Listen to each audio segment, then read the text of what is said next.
రాష్ట్రంలో రోజురోజుకు కిడ్నీ రోగుల సంఖ్య పెరుగుతోంది. దీంతో మరో 79 డయాలసిస్ సెంటర్లను ఏర్పాటు చేసేందుకు సన్నాహాలు చేస్తున్నారు వైద్య ఆరోగ్య శాఖ అధికారులు.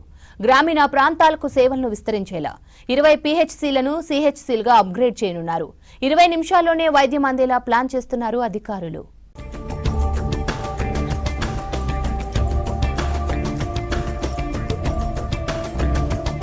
కిడ్నీ రోగులకు మెరుగైన వైద్యం అందించేందుకు ప్రభుత్వం చర్యలు తీసుకుంటుంది. రాష్ట్ర వ్యాప్తంగా మరో 79 డయాలసిస్ సెంటర్ల ఏర్పాటుకు సన్నాహాలు చేస్తుంది. వైద్య ఆరోగ్య శాఖ అధికారులు గత నెలలోనే ప్రతిపాదనలను ప్రభుత్వానికి పంపించారు. తెలంగాణ వైద్య విధాన పరిషత్ పరిధిలో 55 సెంటర్లు, డైరెక్టర్ ఆఫ్ మెడికల్ ఎడ్యుకేషన్ పరిధిలోని మెడికల్ కాలేజీల్లో 4 ఏర్పాటు చేయాలని సూచించారు.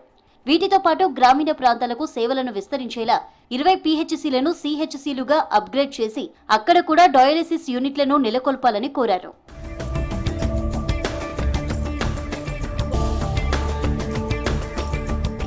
అత్యవసర కేసుల కోసం రాష్ట్ర వ్యాప్తంగా 50 ప్రాంతాల్లో ఎమర్జెన్సీ డయాలసిస్ సెంటర్లను ఏర్పాటు చేయనున్నారు.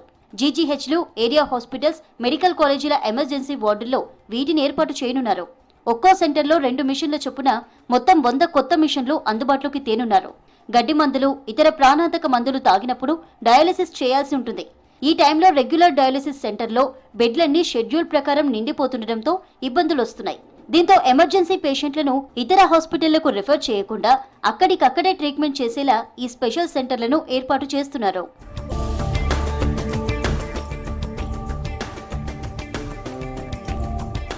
రాష్ట్రంలో కిడ్నీ రోగులు రోజురోజుకు పెరిగిపోతుండటంతో ప్రస్తుతం ఉన్న డయాలసిస్ సెంటర్లు సరిపోవడం లేదు. ప్రభుత్వాధ్వర్యంలో 102 డయాలసిస్ సెంటర్లుండగా వీటిల్లో 12,600 మంది పేషెంట్లు ఫ్రీగా సేవలు పొందుతున్నారు. అయితే పేషెంట్ల రద్దీ దృష్టిలో పెట్టుకుని కొత్త సెంటర్లు ఏర్పాటు చేయనున్నారు. ప్రైవేటు హాస్పిటళ్లకు వెళ్లే భారం లేకుండా పేషెంట్ ఇంటి నుంచి బయలుదేరితే కనీసం 20 నిమిషాల్లోనే డయాలసిస్ సెంటర్ అందుబాటులో ఉండేలా అధికారులు ప్లాన్ చేస్తున్నారు.